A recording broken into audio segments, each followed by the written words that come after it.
Good evening and welcome to the latest Online Warriors podcast. As always, I am one of your hosts, Illegal86, and I am joined by the super amazing Nerd Bomber. Hey everybody, happy week and happy E3 week.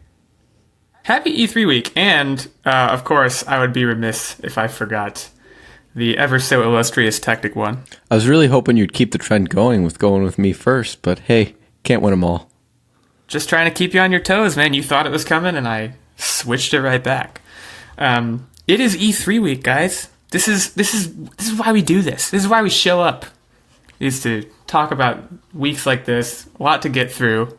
Suffice it to say, this will dominate the Online Warriors news cycle for today. And we're just going to go through kind of a lot of the games that I saw, or a lot of the games that we saw. But first, let's just do a general debrief and just talk about our experience with the conference as a whole.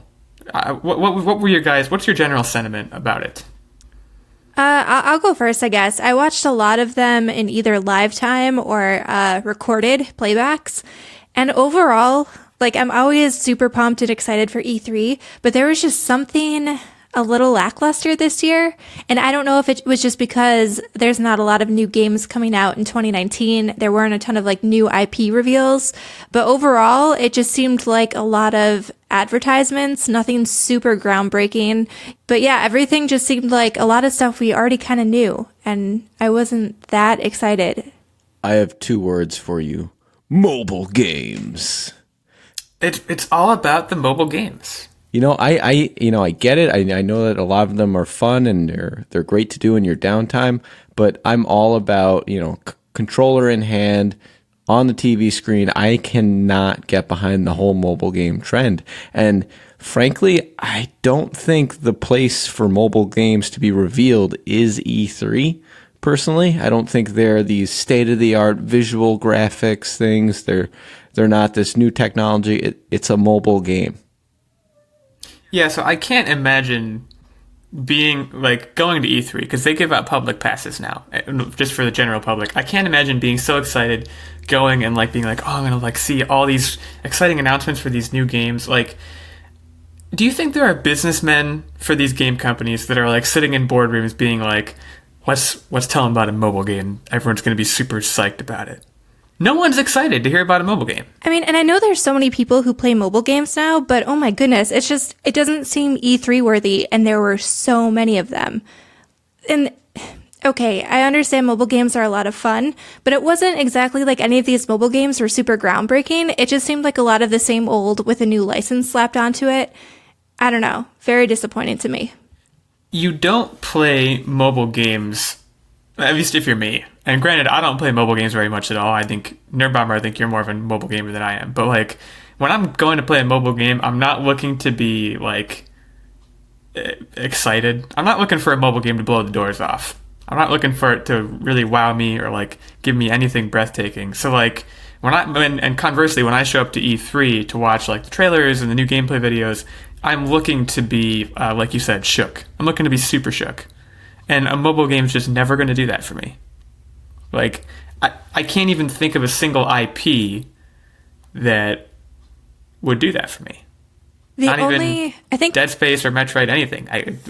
Gosh. For me, the Fallout Shelter game was probably the one app game that I really got into last year. And even that, when it was announced, I wasn't that excited about it. I was okay, I can play some Fallout-related stuff on the go. And it wasn't until I started playing it that I was okay, this has a really addictive cycle of gameplay. But it wasn't something that when they announced it at E3, I was oh my god, I need to go download this right now. I don't know. No, I feel I think most people who downloaded Fallout Shelter were poking around in the App Store and were oh, a Fallout mobile game. Yeah, I'll give that a whirl. To me, that's the, general ambiance of a mobile game. It's not you don't pre-order a mobile game. You don't, build months of anticipation over it, and at least if you're me. We all remember, too, how long ago was it when we talked about the Diablo fiasco at BlizzCon? That was the same thing, where they were we're going to have a mobile game, and people were just devastated because they were waiting for a Diablo game. To me, it felt mostly like, when you're watching a video and the first thing that comes up before your video was like, download Bejeweled. And you're like, right. Nah, skip. I was looking so aggressively for the skip button, and it never came. Yeah, I think that was the disappointing thing, was that, like, it wasn't even a 30-second snippet for these app games. They dedicated what felt like 5 to 10 minutes for all of these mobile games. I remember, I think it was the Square Enix conference we were watching, and they were just, like, focusing on this one mobile game. I don't remember exactly which one it was, but I was just like, when is this going to end? Like, this does not need this much screen time. Dragon Quest Builders. I think that's what it was. Well, and what's frustrating is like, and I just mentioned Diablo, but I think for E3, one of the big ones was people have been asking for a new Splinter Cell game. Splinter Cell is like this huge blue chip franchise. People love it. People line up to buy it. And Ubisoft was like, sure, have a mobile game. And everyone's like, that's not what we don't want it. Like, if I was a fan of Splinter Cell, because I'm really not, I'm terrible at those games. But if I was a fan of them, I'd be like, we don't want it. Not interested. So, I totally agree with the sentiment there. My general take, it's tough for me because I love E3. I love the idea of E3. I'm a huge, in terms of both video games and movies, I'm a huge trailer guy. So I love showing up to see a good, not necessarily a gameplay trailer, but a good story trailer to really get me hyped up for a game, whether it's new IP or a franchise that I love. So, like, in that sense, I always love E3. But I agree with, I think, what both of you have been saying, which is the overall feeling for me this year is just meh. Like, nothing got me super excited. It wasn't like years in the past where, like, I see gameplay footage or a trailer and I'm like, I cannot wait to buy that game. Like, the one that sticks out to me, I don't remember if this was 2017 or 2016, but when Uncharted 4 had their gameplay demo at E3, I was like, take my money right now. And there was not a take my money right now moment for me from this E3. I'll just say that right off the bat. And granted, is E3, is it over? It might not even be over at the time of us recording this. Most of the press conferences are over now. We're recording this on Tuesday night, so most of the big press conferences have passed, but I think there's still, it goes until Thursday. You can see demos and stuff on the show floor, and there's usually some news that still comes out over the next couple of days, but for the most part, the bulk of the major announcements have been made at this point. And here we are, all three of us not excited, but let's try and find some excitement and just kind of run through some of the bigger games, the quote-unquote big deal games that have been either announced or trailers have been shown. This list, I think, is generally chronological in terms of the order they were revealed during the conference, but let's start with Star Wars Fallen Order, because I have some strong thoughts right away. And those thoughts, oddly enough, are the same as my thoughts on the whole conference, which is just meh. I wasn't feeling it. I mean, what was your take on this? I mean, it looked kind of cool, but overall, something about it just felt off, and I don't know exactly what it was, but it felt a little bit slow and clunky in the gameplay, and the fact that Ian Gallagher from Shameless, Cameron Monaghan, is the voice actor, and he lent his face and likeness to the main character in the game. There was just something about him, like, I kept looking at the gameplay and just thinking, that is Ian from Shameless, and I couldn't get over it. And usually I have a pretty easy time separating the actor from the character, and maybe it's just because I don't see it enough and I haven't seen enough of the game, but something about it I just couldn't get past. Tactic? Thoughts? I felt strongly mainly about the speed of the game. It seemed slow and clunky. Other than that, the character selections really didn't bother me. I could disassociate that from Shameless because he's been in other roles and he's an actor, right? He can kind of blend in wherever. But the biggest thing was the speed. I need like constant action, which is why there's some other games that I was excited about, but I won't have any spoilers out of order. Yeah, I can get behind the idea of including Saul Guerrero in a game. Like, they got Forrest Whitaker's likeness, and like, they're porting a character from an anthology movie who really didn't have much screen time in to kind of flesh him out more. And I understand that, but at the same time, I kind of want a fresh, just put me in the Star Wars universe, but give me something that is unique, more unique than that. Honestly, like, and I think one of the bigger problems with the gameplay, in my observation, is that you're a Jedi and that's great, but you're just fighting a bunch of stormtroopers who suck. So, like, to an extent, I'm wondering aloud how exciting that can possibly be. But maybe the answer is they're very exciting. I don't know. But it's also confusing because they have Saul Guerrera at one point. I think Captain Phasma was in it. And as far as I'm aware, those two characters are like miles apart in the timeline of the Star Wars universe. So from a nerd perspective, I was a little confused. But maybe that wasn't actually Captain Phasma. I don't know. In general, I wasn't thrilled. And this is also, we have to bear in mind that this was EA, correct? Yes, it was. So EA, we know, has a bit of an issue with coming out with Star Wars games and locking them behind paywalls. I don't know, did they say anything about that? I mean, did they respond to the backlash of Battlefront 2 at E3 at all? Or was that kind of just that in the past, let's come out with a new game and hope people forget? I don't think they mentioned it at E3, but I know in discussing this game and other press releases and stuff, they've definitely made a point to acknowledge that they won't have that kind of content where it's super locked behind a paywall, where it's all like pay to win type stuff, which makes sense because it's more of a solo campaign oriented game.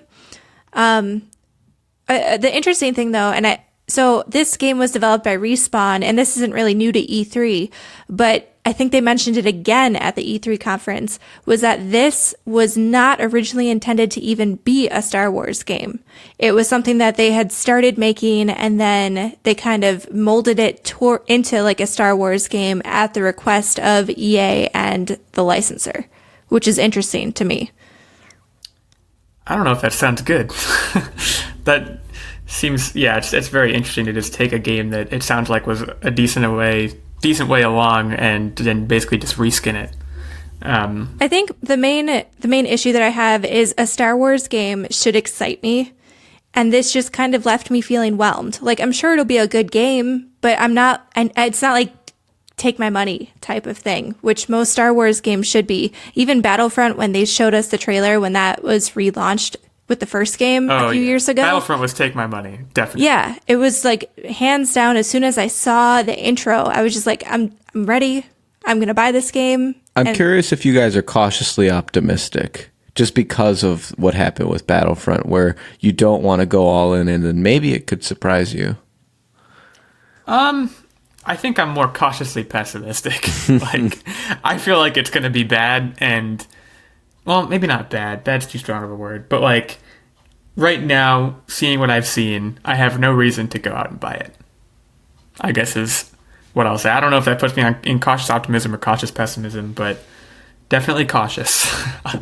That much is for sure.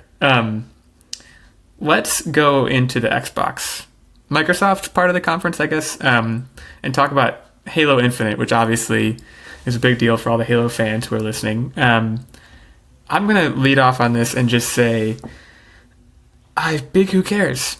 I'm worried already that I'm going to be repeating myself for a lot of these, as we talked about a lot of these games, but like, Halo Infinite did a few things right. They had a nice cinematic trailer with, I thought, pretty decent visuals.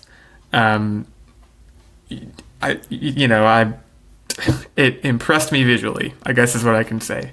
But it's also, we've seen it before. There was nothing that we haven't seen before. And I know that to an extent, Halo is going to be Halo and it doesn't need to be anything else.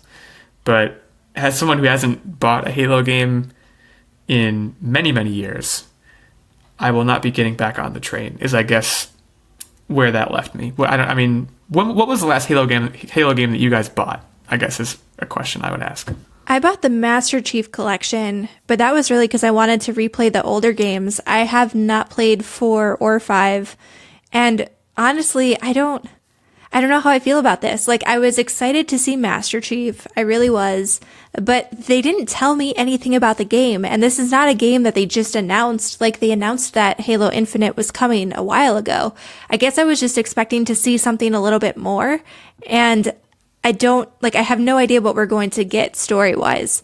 The only thing I do know is that Master Chief is going to be in it. But like, is this a reboot of the franchise? They made a pretty good point in the graphics to make Master Chief look a little bit aged and older.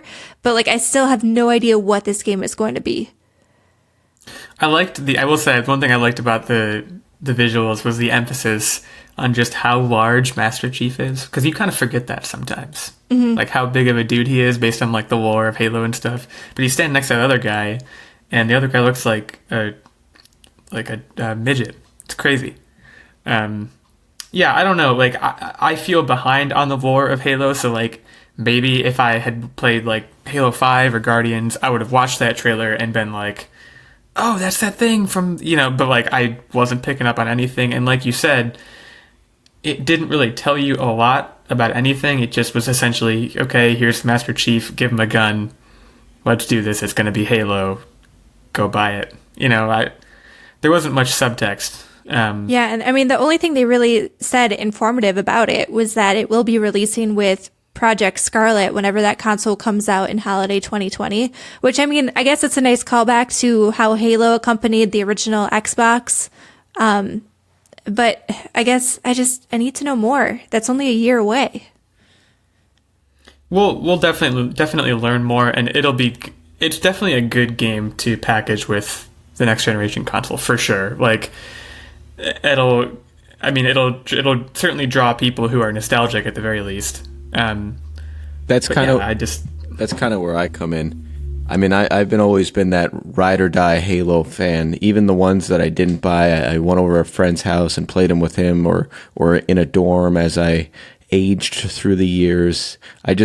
I've always kind of been involved in every single one, and this is going to be the natural progression for me. So I probably will buy it and probably will love it. It's just, like I said, it's my whole nostalgia factor. It's my squad, if I may. I think with Halo in particular, that's a bit of a double-edged sword in that, like, because I mentioned it on a couple episodes ago where I just did a Halo party where I played like Halo 3 exclusively all night. And like, that's really great for Halo as like from like a critical standpoint of like, this is a great game. And like, when you play Halos 1 through 3, you can play them and just kind of sit back and go, okay, they perfected it. They built this framework of multiplayer and they got it exactly right. But for that reason, I feel like I have no reason to show up and buy any of the new Halo games. Unless you're fueled by, like you said, kind of this ride or die, I'm sticking with this franchise kind of mentality. I don't know. Like, I don't have an Xbox One, so I guess I have no horse in this race. I maybe will consider getting Project Scarlet, but I don't know. That's kind of where I fell with the Gears of War trailer too. So not to transition on you, but Gears of War 5 was one of the other trailers that Microsoft showed. And honestly, it was the same thing, like a cinematic trailer, but it didn't show me anything about the story, at least, or about the gameplay. It was just honestly probably the weirdest E3 trailer I have ever seen. It was basically the main character. She's set to the background music of Billie Eilish, and there's just heads popping out of her face. It's the most bizarre thing. It really doesn't tell you anything. Like, you see all the familiar characters from Gears of War 4, but ultimately it didn't tell me a whole lot about this story. And again, another game that's releasing really soon, like in a few months. And I have no idea what it's about besides the main character trying to find something. I don't even know. Me personally, I loved Gears 1, 2, and 3. 4 was just kind of okay. I don't know. I liked Dom as my main character. I didn't really care for his son, and that kind of disinterested me. Oh, you mean Marcus? Yeah, Marcus, sorry. You always were the Dom when we played split screen. Heck yeah, I was. Yeah, I don't know. Like, my Gears experience is that I played Gears of War 1, and I liked it, and I beat it. And then I started playing Gears of War 2, and for whatever reason, just stopped and, like, never finished it. I think Gears is a great franchise, but I think this trailer, as I look at the list of trailers we're set to talk about, it has to be up there for me in terms of, like, worst trailer that I saw. To the point that I don't even know if we should even keep talking about it, because there's nothing to talk about. Didn't show anything. Yeah, I mean, they did compliment it. They did have a new multiplayer mode, and they did show like a cinematic trailer of that. But even that, like, show me gameplay then. They showed this really obsessively long cinematic trailer about this new multiplayer mode. And I was just like, what are we doing here? It was entertaining to watch, but it didn't tell me anything about the multiplayer mode either, really. It was just like gratuitous amounts of gore and chainsaw guns and Well, that's violence. the bread and butter. Yeah, you can't go wrong with chainsaw guns. Right, and I understand that, but your game is a few months out. Like, we're past the point of weird cinematic trailers. Show me something. And again, this is one of your, if you're Microsoft, this is like one of your flagship franchises that like, it's a tentpole. You're putting a lot into it, and like it needs to show up to E3. So like, not great. What was great, and I think probably the thing that has been most discussed at E3 is Cyberpunk 2077, and of course the Keanu Reeves reveal was like a huge deal. The trailer, that might be one of my favorite trailers that I saw, was the Cyberpunk trailer. I don't know how into it, into the game I will be when I see gameplay, but like the trailer, as far as cinematics and visuals go, it was spot on. I thought it was amazing, and then the Keanu reveal at the end, and he walks out, the audience calls him breathtaking. That whole thing was great. I don't know. I don't know a whole lot else about the game other than it's been talked about for a long time, but definitely put its best foot forward here, in my opinion. It was a really entertaining trailer. I definitely agree with you. I think the Keanu Reeves thing was probably the biggest blindside announcement and surprise that we had at E3 this year. I think it'll be interesting to see how he does in the video game world as a voice actor, because I know he's already really good at doing action movies and stuff like John Wick and The Matrix. So that made me super excited to see the direction that Cyberpunk is going in. I mean, imagine being Keanu Reeves right now. You're on top of the world. You just came out with John Wick 3. You're essentially, you're like filling in this role of like, he's going to be like the new Chuck Norris of like the new like tough guy that everybody kind of likes kind of role. And also like, he's known for being super nice and like just a very good person. So like, he's in a good place right now. He is the greatest human being alive, period. And he's also maybe immortal based on internet theories. So yeah, Cyberpunk, I feel like I've heard about it for years. I don't know exactly why I've heard about it for years, but I think it was announced quite a while ago. Like, I think there was an ongoing joke on some parts of the internet that this game would probably come out in 2077 at the rate that they seemed to be going. But honestly, based on how the trailer looked, I'm glad they took their time. It looks great. Visually stunning. Yeah, looking at my notes just to make sure I didn't miss anything, what I wrote down after watching this trailer is the Keanu factor is over 9,000. So take from that whatever you want. Let's move into Bethesda's, because were they Saturday or Sunday? I don't know. They were kind of next in line. And their big tentpole is Doom Eternal, which I'm mixed on this one. Because I think Doom is a super cool franchise. I think the trailer looked great.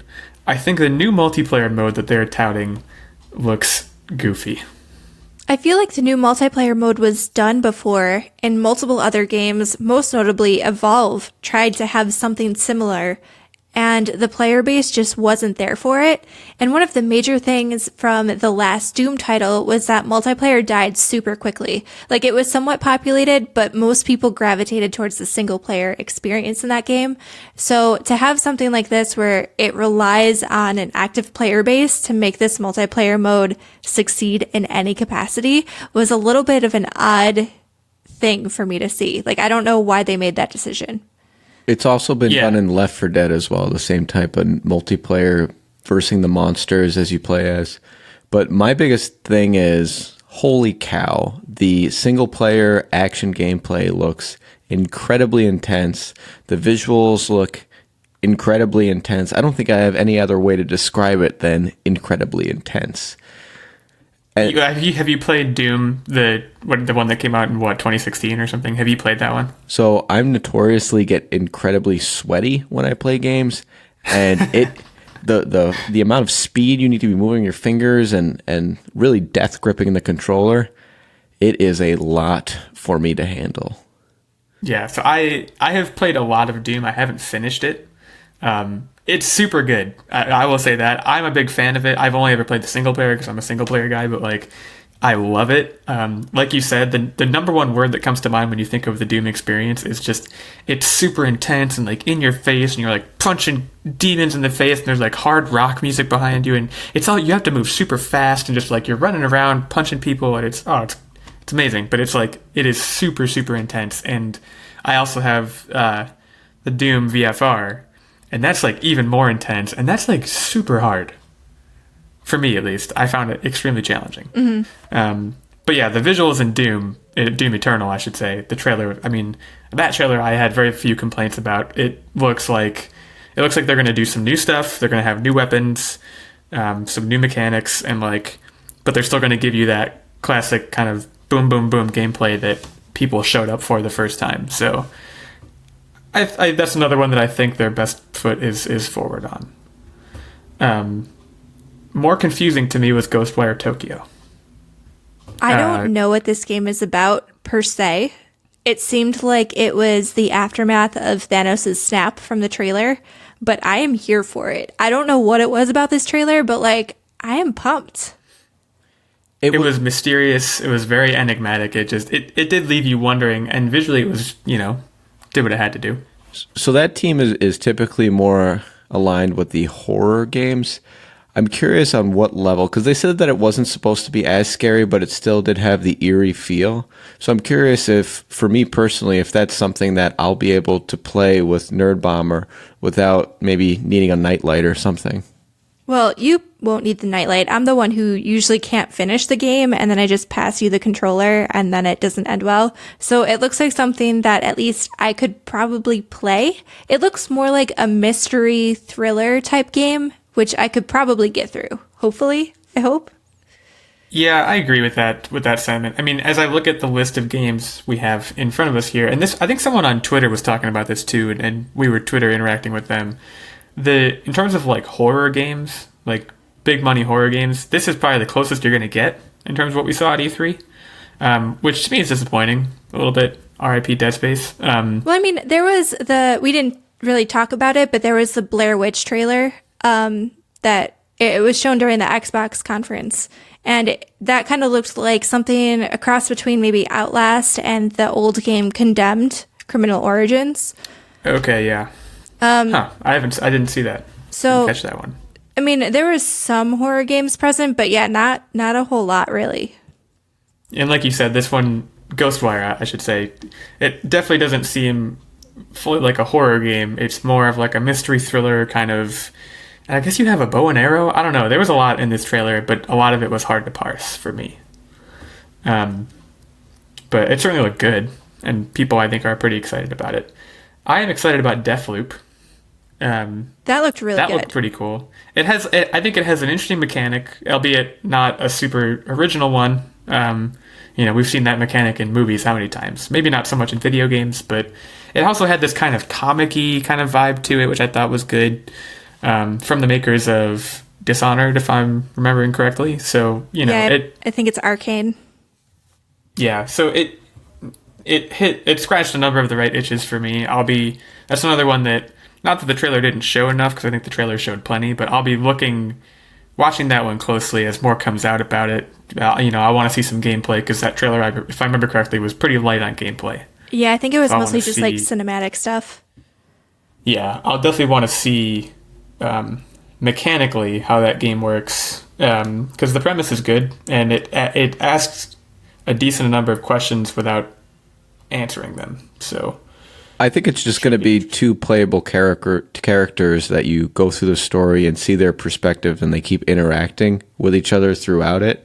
And hopefully there's like multiple different ways that you can end the story and things like that. That's what I'm excited to see, but we'll see when it comes out. What would be kind of... Oops, sorry, go ahead. Sorry, go ahead. Oh, you go first. One of the things that it's probably a wish, but I don't know if it's actually a thing. It is more like something that I've conjured up in my mind.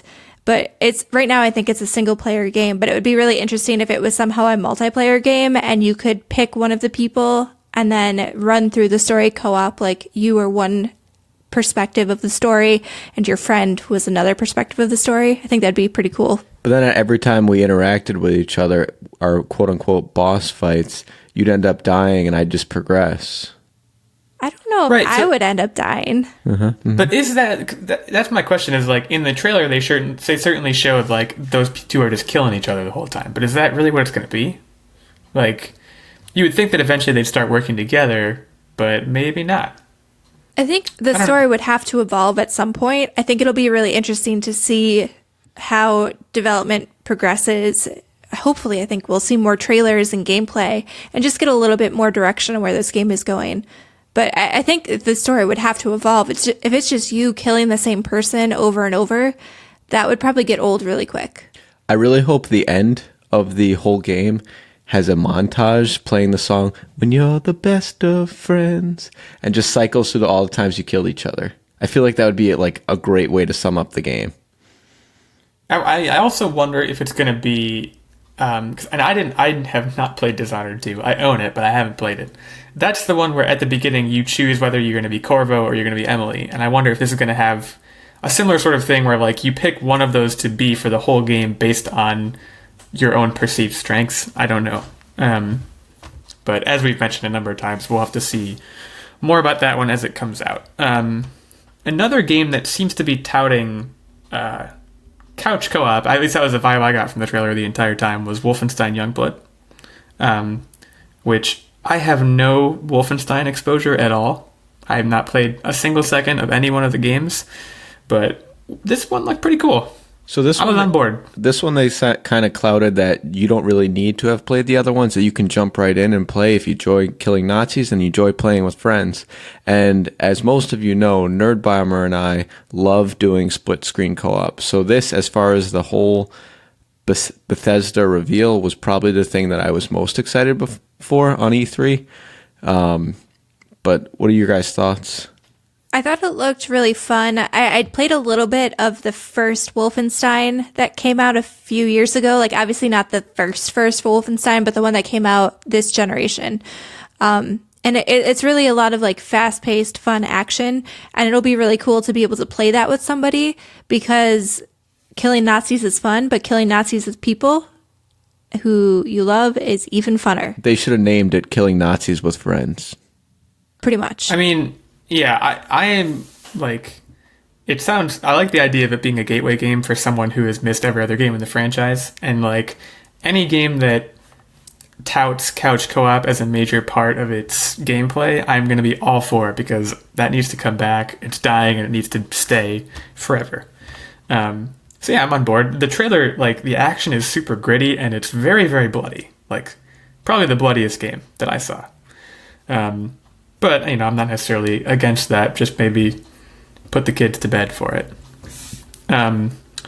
Before we transition out of Bethesda and into Ubisoft's conference, we need to shout out our very own Ben Checkness, our Patreon producer. Special thanks to Ben for making this episode possible and just being an online warrior, you know. Ben has subscribed to our Patreon at the night level, and we're extremely, extremely grateful. So shout out to Ben. We also talked to Ben. Ben has creative input on this show about certain things that we do. Our quiz show later is on a topic that Ben helped to select, so we thank him also for that. And we also want to shout out Podcoin, and to that, I'll swing it over to the Nerd Bomber. Yeah, so if you guys enjoy listening to our podcast, you should try listening to us over on the Podcoin app. And what the app does is it actually pays you in Podcoin for listening to podcasts. So if you're going to be listening to podcasts already, you might as well earn some fun gift cards. You can redeem your Podcoin, like I said, for gift cards. You can donate it to charity. And basically every podcast that you can think of is on the Podcoin app. Some of our friend podcasts like Dem Fancy, and a bunch of the other podcasts we interact with on Twitter and the internet, they're all on the Podcoin app. If you're interested, it's on both Android and iOS. And if you use our fun little code word, which is Online Warriors, all one word, you'll actually start off your account with bonus Podcoin. So definitely give them a check them out, give them a check out, and download the app. Whoop, whoop. I will definitely be giving them a check out myself. Check them out at the counter. Check them out at the counter. So let's get back into this. Watch Dogs Legion was, I guess, probably the biggest thing that Ubisoft revealed. This was probably my favorite thing that I saw in almost all of E3, to be totally honest with you. I heart Helen. I think I'm there with you guys on this. Like, if Watch Dogs wasn't my favorite, it was top 3. Just because, I mean, it was a great trailer. I haven't played any Watch Dogs games, full disclosure, but I love the idea of Watch Dogs games, if that makes sense. And I loved the idea of this game and this core idea that it was touting the whole time, which is you're recruiting people from the environment that you're in to help you. And the people that you recruit seems to have a direct effect on the course of the game. So that was my takeaway from it, at least. I've played other Watch Dog games, and you're always a singular person. Generally, you have someone helping you communicate through the story, and you're always this one character. You're hacking into traffic lights, mobile devices, and things like that. But it's always one person into various items. In this one, they introduced a new dynamic where you kind of hack into people, which I thought was really neat. And I know what you're thinking. Well, why do you need to hack into people? Because, well, the reason is because you're not this one person traversing the world. You're more of kind of like a Skynet, it almost appears, where you're going from person to object to other person to accomplish all these different tasks. And they didn't really show you exactly who you were or where these signals were coming from, which I'm kind of excited to see. But this new premise got me really, really excited, especially because you get to be this badass old lady, Helen, and she just goes around punching people, shooting people, taking care of business, and she's just a sweet little old lady. It makes me so happy. Yeah, I mean, one of the things they touted throughout the entire gameplay reveal was this concept that exactly you could pretty much recruit anybody that you want into the organization. And I don't know how true that will be, but they definitely made it seem like any character that you come across potentially could be recruited. And I find that really interesting and a super new concept, especially diverging from the old Watchdog games, which I didn't get to play, and I watched Tactic play a little bit. They looked really interesting, but they never really grabbed me. And this whole gameplay reveal just really set me up for wanting to get into the series. And gonna be honest with you, probably going to have a whole just organization of Helens. Yeah, it seemed like you said, the concept is super fresh, super exciting, huge potential for fun. Like, the fun factor in this trailer was so high just because, like, the comparison that I made is it played out like almost like a heist movie, like a Guy Ritchie movie, where like you're assembling this motley crew of people and you're taking care of business. And like you said, there's an old lady who's apparently a retired master assassin, and there's, I think at one point there's like some kind of like athlete or gymnast kind of person who can very acrobatically like kick people in the face, and like it's just you're trying to exploit certain people's strengths and you have to identify them, and like it will be a hard concept to like pull off and execute well, but if they can do it, man, there's a lot of promise. And the other thing that I noticed too, they made a point to show that if you die in the game as one of the characters, it's actually a permadeath, and then you can't play as that character anymore. And I think that's another really fresh concept. I know a lot of like strategy games like XCOM and stuff like that have employed that, but not a character where you are that character personally playing. Like normally you have troops that die as you play. So I think this is a really different and unique concept. It's going to really put some emphasis on stealth and hacking, which might be hard for me because I usually like to just like run and gun in situations. But I think it's going to be a really compelling, fresh game. So in your first hack, when you're just getting a feel for the game, who do you hack? What if you can hack any person that has a set of skills in the world and there's a risk of you dying, who do you hack? Well, I don't know if you're necessarily hacking a person, but you're trying to like recruit them. I don't know. I would probably try to find someone with some kind of like martial arts background because they'll be able to be stealthy, and then I can just play as them the entire time and not worry about permadeath. So I would hack. Sorry, go ahead. I would hack pretty much along the lines of the guy from Office Space, the one who had just this stapler, because I feel like he has the potential to be really powerful, but just in case I lose him in permadeath, I'm not at a loss. So, Watch Dogs Legion looks super cool. When do we know when that game comes out? I think they said sometime in 2020. I'm not 100% certain about that. Don't quote me. Well, we'll be on the lookout for it. Also, Final Fantasy fans rejoice, and now we're getting into Square Enix. Final Fantasy VII is being remade, and this trailer was visually, probably, to me, it was the most visually impressive trailer. But I also, as someone who has never played a Final Fantasy game, I was so confused the entire time.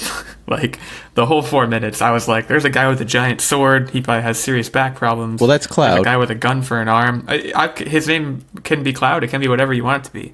Are you a Final Fantasy guy, Frank? So I was introduced into the Final Fantasy series around the original Kingdom Hearts time because I wanted to know who these characters were, and a friend of mine had played Final Fantasy, and that's how I got introduced to the series. But one of the things that they had also clouded with this game is that this is as well a gateway game that if you haven't played in the other ones, Final Fantasy VII is a great point to get into. It is a bit different than some of the traditional fighting mechanics of other Final Fantasies. Traditionally, it is a turn-based style game, which is you attack, then the other squad attacks, and back and forth, back and forth. I liked the way this one looked. It seems that they adopted the fighting mechanic from Kingdom Hearts, which, again, really got me excited. I liked that mechanic. I liked the visuals of it. I can tell you I will definitely probably get back into Kingdom Hearts with this game. Yeah, overall, I'm not a real big Final Fantasy fan. I think the only time that I've even looked at Final Fantasy was probably Kingdom Hearts, like Tactic said. And I am definitely probably going to buy this game. I know a lot of people on the internet were kind of upset that they went away from the turn-based, but for me, that actually makes me more intrigued and compelled to buy the game because I don't know, something about the turn-based gameplay style just never grabbed me. It really never has. So I think this will really be able to be my entry point into the series. They've definitely got a new fan in me. The one thing that I'm a little bit concerned about is that they said that one part of the game, which then I looked up, not any spoilers or anything, but just like how big this portion of the game was in the original, which it seemed to be about like 1/8 of the original game, will be 2 discs worth. So it sounds like they're going to break up Final Fantasy VII into multiple chunks of games. So this will be like one section of game when it finally comes out. And then there's going to be another set of game that's a chunk of the original Final Fantasy VII remade. And as someone who doesn't know the original story, I don't really care. Like, I'm probably going to be entertained either way. But I'm wondering how long of a time sink and how many years of my life this series will probably take. I was not aware. I mean, I guess I was faintly aware that Final Fantasy and Kingdom Hearts have the same publisher in Square Enix, but are they more closely connected than I had known? Like, is there character crossover? You guys are mentioning like they're the same game. There are some character crossovers. So, like, Cloud is a character in Kingdom Hearts, but it's not the same Cloud. Like, it's basically like the character looks the same, but there's no background information there. It's just like, oh, hey, this is Cloud from Final Fantasy. But you don't really, he's not a big part of the game. Like Goofy's in Kingdom Hearts, but but he doesn't go back to the Mickey Mouse Clubhouse and talk about how he met Sora. Right. Okay. So it's Kingdom Hearts is this giant, basically shared universe where a bunch of people are thrown in, I guess. Yeah, looks amazing. I feel like it'd be weird to get into Final Fantasy at number 7, but hey, prove me wrong, Square Enix. Prove me wrong. Outriders is another Square Enix game that was announced. I just watched this trailer for this like half an hour ago, like right before we started started recording, I should say. I was into it. It was light on details, but I was into it. So this is, I know I've said I'm probably going to buy quite a few games now, but this is probably number 1 on the list of all the games for me. Really? Yes. After the third Gears, I pretty much said, I'm done with this story. Dom doesn't want to do it anymore. Who cares about Marcus? And this was made by the same creators of Gears. It looks like it's fresh. It had some notes of Borderlands, had some notes of Destiny. So it kind of feels like it has, all the right pieces to have a really successful franchise. And it's big on the multiplayer. And as I've said before, and I'll say it again, I love a good split screen co-op. So please, please, please have split screen, and you can guarantee that I will invest wholeheartedly. I'm not sure if this one will be split screen, only because these are also the developers who made Bulletstorm. And I believe that one was online co-op only, but it looked really cool to me. Like, I don't know enough about it to make a judgment, but I think it would be a lot of fun to play together. So I'm on board. Yeah, I mean, we should also note, like you just said on your list of games to buy, that this one is probably on the top, and like, I think that's great, if only because this is original IP. Like, let's not sleep on the fact that this is actually a fresh game that's not part of a franchise. One of the few on this list, honestly, that's not a part of a franchise, and like, looks super cool. Like we were talking before, like you said, that you were getting Borderlands vibes, I was getting Destiny vibes. Seems like a really cool team shooter dynamic where everyone has a certain power, and like I said, those powers were a little vague right now. They're not super fleshed out, but very promising. Also got a strong Mad Max vibe, if you've ever seen Fury Road. The main character shown in the trailer is essentially one of the characters from Mad Max Fury Road. Not that I have any problem with that. But yeah, and now the big one, Avengers, which the three of us have talked about this at length already. You guys are pro and I'm anti. I think it's the kind of the broad strokes of that. So take it away. So the first thing that I said while we were watching it was, wow, they stayed more true to the comic books. That's really cool. And it appears that the vast population was not on the same page as me. Yeah, can you unpack that statement a little bit? Like, what I saw for the most part was, we are going to try very hard to be as close to the MCU character designs as possible without stealing likenesses. So, like, I wasn't getting a strong comic book vibe as much as I was getting a strong, we're trying to be the MCU, but we can't be the MCU, so we're going to come off like a weird mobile game. That was my whole feeling on it, I guess. So maybe the comic book correlation is not the most accurate one, but specifically when I was younger, I watched the Avengers cartoon on Saturday mornings, and that is the Tony Stark suit that was used. He had the longer hair. The suit I did notice. That was the one thing that I did notice they had made significant changes to. I will grant you that. Right, and me being the world's biggest Tony Stark fan / Iron Man fan, I was super ecstatic about that. So it was at that point that I really stopped listening to what was going on and was like, this looks awesome. And then after they had showed us the trailer to show all the big names that they picked for the voice actors, it was just icing on top of the cake for me.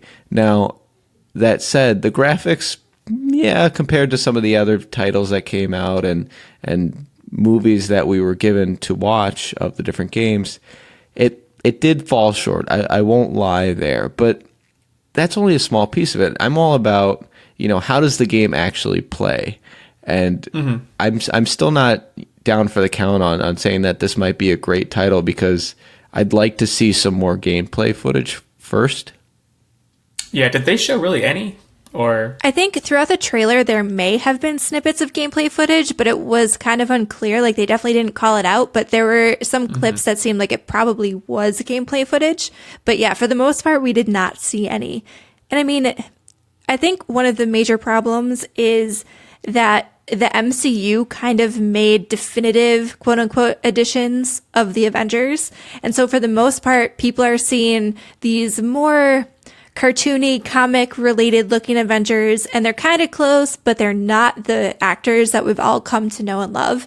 So it's kind of doing this weird, like, off-brand feel to it. It's like you bought the Wegmans brand Lucky Charms, and all the marshmallows look a kind of different.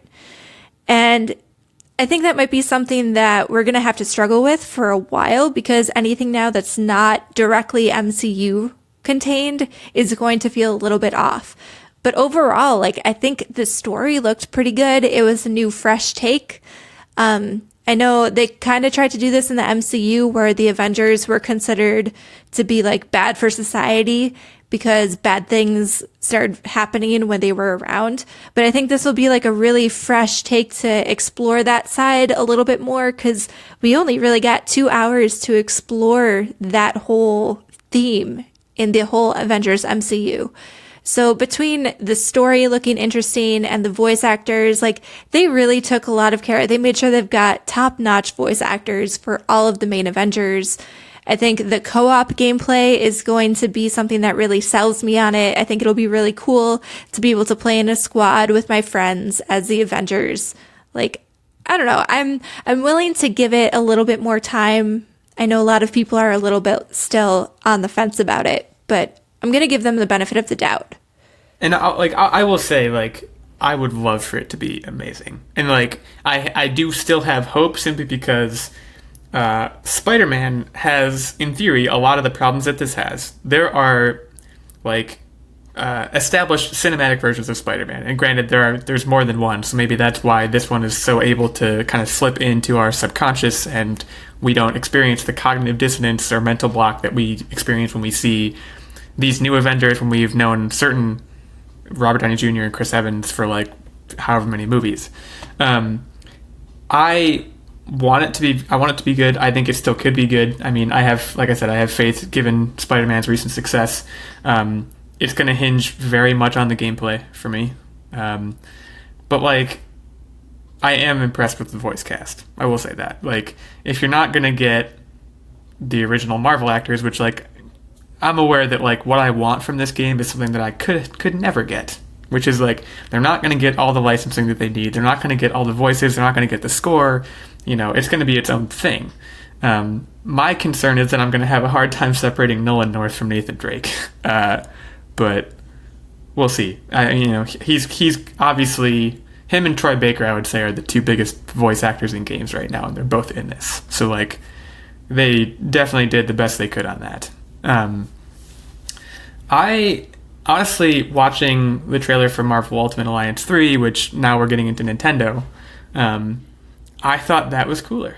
Just because I think it leaned more into, we're not necessarily going to be the MCU, we're going to be kind of cartoony, and, like, the character designs are still very MCU-ish, but, like, I don't know.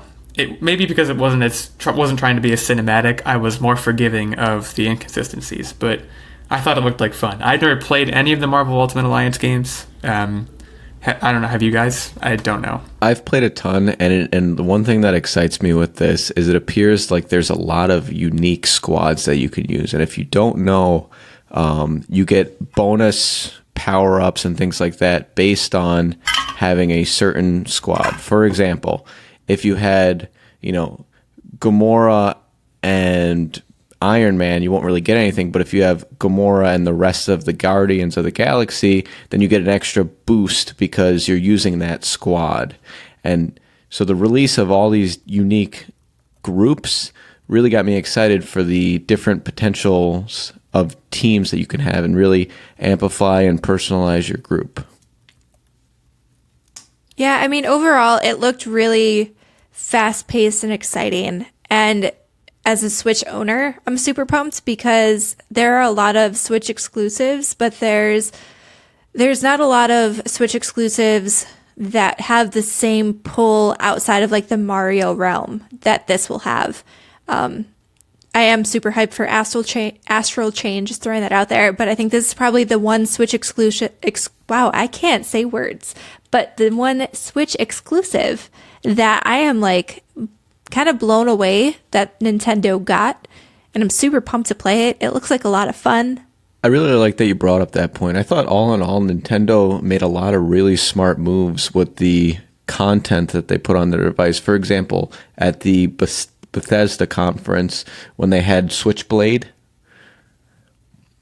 Yeah, they're basically bringing the Elder Scrolls Blade, which is a free phone-based app game. They're actually bringing that to the Switch for free, and it's going to have full motion controls and everything, and cross-save and stuff like that. That Nintendo is making a lot of really smart choices. Some other games that were revealed at the Nintendo conference. Breath of the Wild 2 is a big one. I have my issues with the Zelda franchise, so I'm going to sit this one out, I guess is what I'll say. So I kind of wish they showed more with Breath of the Wild 2. It was just, hey, Breath of the Wild 2 is in development. Oh, okay. So kind of like what they did with Metroid 4 last year. Yeah, it was just like, here it is. Either show us like something like to get us excited about, or don't show it at all. Is kind of my take. Yeah, I mean, I'm just referencing my experience with seeing just the name of Metroid 4 last year, and like I get what you're saying of like show us something, but at the same time, when I saw Metroid 4, just the title, I was like, oh my god, that was another take my money moment. Even though they showed literally nothing. It is exciting. Sorry. It's exciting that they just are making a sequel. Like so many Zelda games, I feel like don't get traditional sequels. Like there's a bunch of Zelda games, but none of them are direct sequels. They usually switch up the gameplay style a little bit from game to game. And I think people are just super hyped about this because Breath of the Wild was such a good game. So quickly to get confirmation that a sequel is in the works and hoping that it follows the good path that Breath of the Wild took in terms of gameplay and game design, I think is just super exciting. Speaking of super exciting, I may be about to anger some people here, but when I think of the opposite of exciting, I think of Animal Crossing. And there's going to be a new Animal Crossing.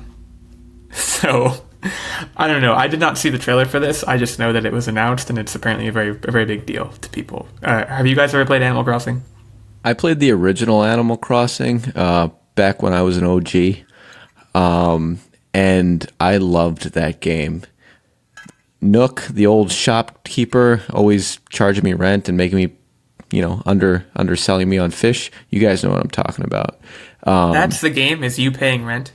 Yeah, pretty much. You're paying off and upgrading your house, and then when you upgrade your house, you get a statue, and then that's it. But here's the problem with that first game. If your friend has cheat codes and you get unlimited money and pay off their house first, even if they cheated, they get the gold statue, and you're left with the silver statue. So ever since that happened, I pretty much said, I'm off Animal Crossing and haven't played it for years. However, now that I have a Switch and have a nice portable device that I can play both on my TV and on the go, I may, and this is a big may, I may invest in another Animal Crossing to get back into the series. It has been a while, though, for me. I don't really have much to add to that. I was just thinking about how I used to get infinite money in The Sims. I still remember the cheat code for that. It's Rosebud. In case anyone is looking for the cheat codes for The Sims, Rosebud gets you $1,000. The last game on our list, we've made it to the end. Elden Ring. This is the George R.R. Martin game that was also announced at Nintendo. This is one that I also have to admit again that I know very little about, other than that George R.R. Martin is attached to it, and therefore it will probably be somewhat popular. I mean, I think that's really all there is to know about it. The trailer, it left me feeling kind of whelmed. Like, I guess I'm excited because George R.R. Martin builds such great worlds. But for the most part, like, if you took his name off of it, it kind of looked like generic fantasy game to me. They didn't reveal a whole lot of information. I'm sure that's something that'll be forthcoming as they get further into development. But I was like, okay, that's cool, I guess. didn't have much to say. Well, there you have it, folks. We didn't have much to say about that. Oh, sorry, go ahead. You guys skipped over the most exciting part about the whole Nintendo E3. Banjo-Kazooie is joining the fight. Oh, is he the Smash Brothers character that was announced? Yeah, and they did it in the best way. They kind of tried to fool you originally by showing the Duck Hunter dog with the duck on his head, and everyone was like, "Oh my God, Banjo-Kazooie!" And then it was the Duck Hunter dog, but then, "Oh my God, Banjo-Kazooie" bumped out, and I thought it was super exciting, and I thought it was a fun way to do it.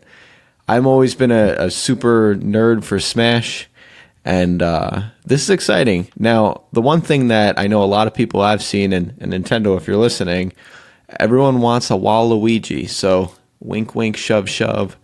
Let's see it. And then you guys can work on Smash 6. I mean, I'll tell you what I want is I want a Banjo-Kazooie game that's not bad. Because I consider Nuts and Bolts to be bad. I was hoping that Microsoft would have a Banjo announcement or something with Fable. Like, I got really excited that they would announce Fable, and it wasn't Fable. I don't know. There's so much. I feel like there's so many games that all of the developers are now hanging on to until 2020 because that's when all of the new consoles will drop. And I feel like this year was just kind of whelming. Bit of a gap year. Another thing we haven't really mentioned yet, I don't think, is that one of my general takeaways was there's a lot of touting of like developers going up on stages and being like, "Oh, and by the way, we're not going to have pay-to-win mechanics in this game," and people go wild. And I'm just here like, yeah, it should have always been that way. Like, we've been kind of conditioned to, like, accept that as, like, a great thing that these developers are bending over backwards to do for us, but they're not. I mean, At least I don't think they are. I don't know if you caught the full Bethesda conference, but Todd Howard did acknowledge that Fallout 76 was like a huge mess when it came out and that they received a lot of criticism. But then they announced that they were adding like NPCs and a story quest to the game, and everyone went crazy. And I have literally never seen people get so excited about non-playable characters and a quest line, especially when it should have been in the game to begin with. Like, people were going crazy, and that just blew my mind. Like, we really have been conditioned to accept whatever they give us and be pumped when it's something that we should get in the first place. Wink, wink, shove, shove, Star Wars Battlefront. So I guess, in summary, expectations are low, and yet here at Online Warriors, we are still very whelmed by this year's E3. If you watched a lot of E3 content, or if you just have any general thoughts on E3, feel free to shout out to us on Twitter at Online Warriors 1 or at me. I'm at OW Illegal 86, and then Nerdbomber, OW Nerdbomber, and OW Tactic 1. Correct? Did I get those right? Correct question mark? Yep. Sweet. Before we do our quiz, we're running a little on time, but I want to quickly go through week 1 of the Online Warriors Fantasy Movie League, and big surprise, Nerdbomber is currently in first place by what I would say is a pretty healthy margin. $8 million after week 1 is pretty nice little buffer to have. Ain't no thing but a chicken wang.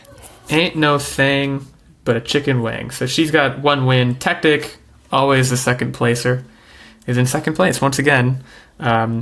Followed closely by me in third place. Not thrilled to be in third place, but I am trailed by Devin Reed, our friend, who showed some pretty impressive prowess in the last season, so I expect big things from him.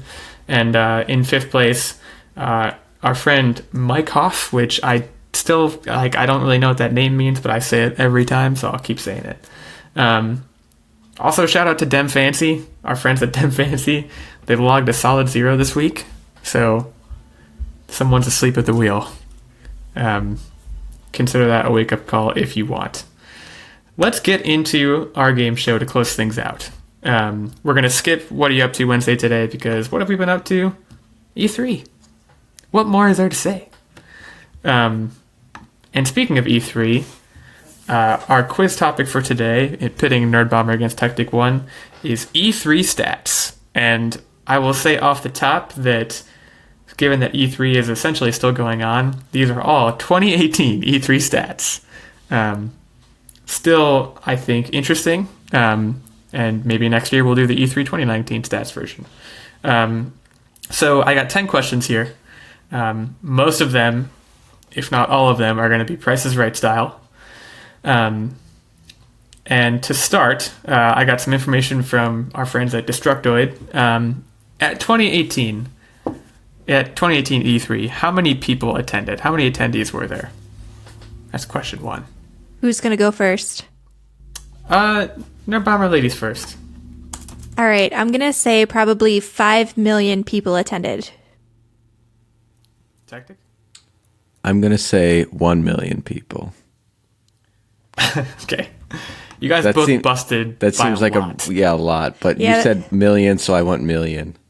Well, I just figured, like, I don't know, if people don't go every day, maybe they all count as separate people. Like, you probably get, like, 500,000 each day, and the thing runs for, like, a week. Oh, yeah. Is it per day or total? Guys, it's total. I think they give out a certain number of passes. So what's the number? Just total.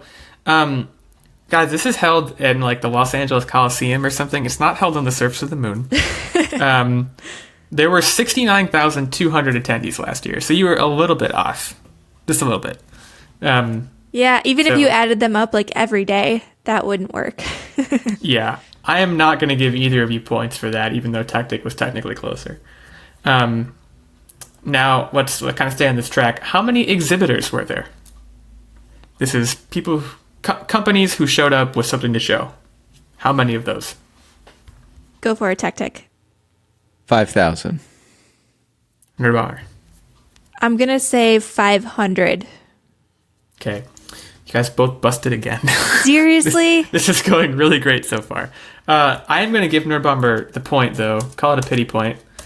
Because she was actually decently close. It's 200 exhibitors. No, the Price is Right rules. She busted.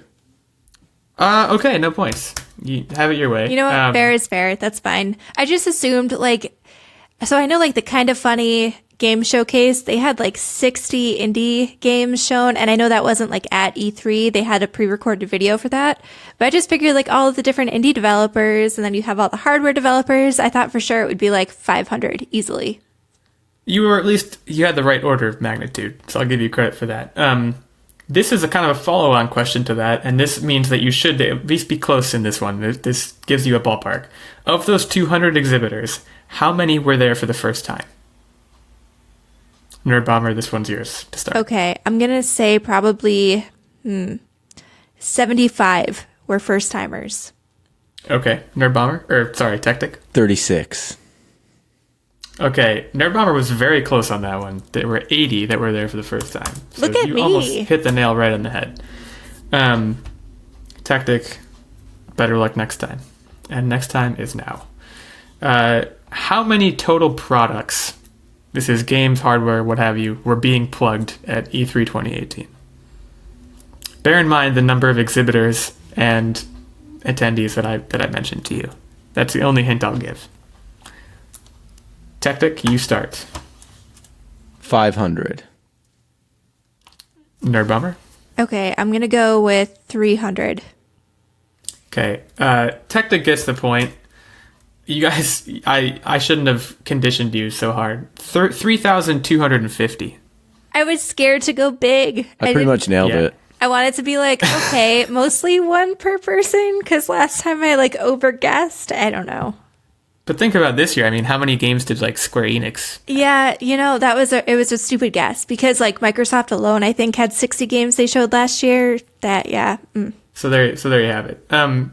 We're gonna move away from the Destructoid stats now, and for the next couple of questions, these are just right off the Wikipedia page. We're no longer talking about 2018 for the time being. We're just talking about E3 in general. And this question, I believe Nerd Bomber starts. What year was E3 open to the public for the first time? Ooh, I think this was fairly recently. I think it was probably in 2014. Could be wrong. Tactic? 2015. Oh, that's mean. Okay, he's mean, but he gets the point. 2017 is actually the first time it was open to the public. So Tactic was closer because he did the stupid Price is Right thing that no one ever likes. But hey, we'll give it to him. Here's another history-ish kind of question. When was the first E3? What year was the first E3? And this is Tactic starting. 1999. Okay, Nerd Bomber. I'm going to say 1992. Okay, so if I understand bust rules correctly, which I think I do, Tactic busted. It was 1995. So pretty much right in the middle of the two of you. I think Nerd Bomber was also closer, so I'm going to give her the point. May 11th, 1995. Also, fun fact, this is not a question, but this was the first year since 1995 that Sony has not attended, which I thought was interesting. So right now, guys, we have 4 questions to go, and we're tied at 2. It's anybody's game at this point. Now we're going to move into some data that was prepared by this website called Brandwatch, which they track social media activity. And now we're going to go back to talking about E3 2018. How many mentions of E3 2018 were there last year across all social media? I think it's just during the event, but I'm not positive about that. All right. I think I go first on this one, right? Yes. I'm scared. I feel like I want to go big, but I'm kind of scared of this. I think I want to go 5 million. Okay, Tactic. I'm going to go 1 million. You said 1 million, Tactic? Yes. Okay, you got it almost exactly correct. 1,055,890, according to brandwatch.com. This one is not a Price is Right question. We're just going to alternate until one of you gets it right, because I'm pretty sure one of you will get it right. And I think Tactic starts this time. What was the most mentioned conference on social media? Is that from this year? From 2018. This is all 2018 data. The 2019 data isn't available yet. So think about last year's E3, which I know is far in the rear view. I'm going to go with Microsoft. You got it right. Didn't even give Nerd Bomber a chance. So you're up to 4 points. That means that Nerd Bomber is going to have to get these last 2 questions correct, which will force a tie, which honestly is going to be very confusing. But we'll see. Nerd Bomber gets to go first on this one, so she gets the chance to do the same thing to Tactic. What was the most mentioned game? And this is, again, you have to access your memory archives. What was the most mentioned game on social media during E3 last year? I'm going to go with Spider-Man because I don't think that was out yet. That is incorrect. We're going over to Tactic. I'm going to go with Uncharted. I believe that was 2016, so also incorrect. So either 2016 or 2017. Certainly wasn't 2018. What? Oh, Beyond Good and Evil 2. Incorrect again. Really? Everyone was so hype about that. Maybe this question is hard, but when you guys hear it, you'll understand. Tactic? Assassin's Creed. Nope. I'll give each of you one more guess, because this might be too hard.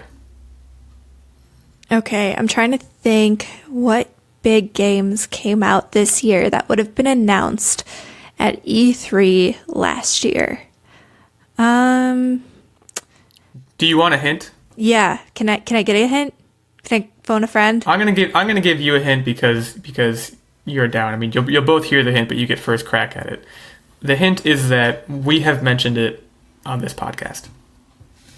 Like today, this episode. Today, this very episode, within the last hour, this game has been mentioned. Which is not a great hint because we've mentioned a lot of games. I know what it is. Is it Doom? Eternal. It is not Doom. Tactic? It's Smash. Also incorrect, so no one gets the point. It's Fallout 76, guys.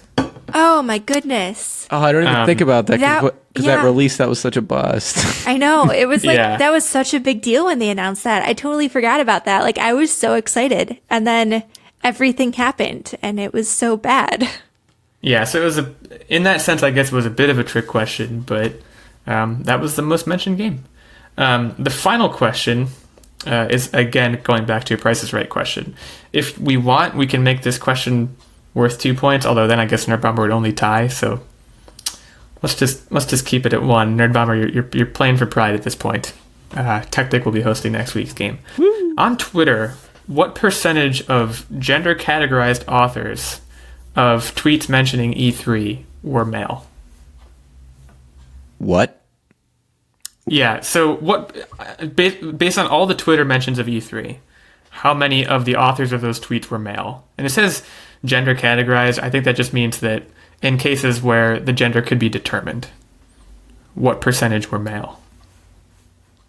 Tactic, I think you get to go first on this one. Yeah, Tactic, you're first. What a goofy statistic.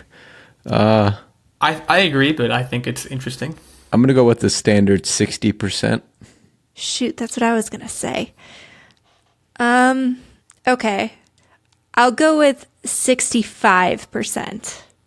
Okay, so Nerd Bomber gets the glory point at the end. It's actually 77%, guys. Oh. So according to those statistics, sadly, Nerd Bomber, you are a rare breed as a female game enthusiast. Come on, ladies of gaming, you gotta represent.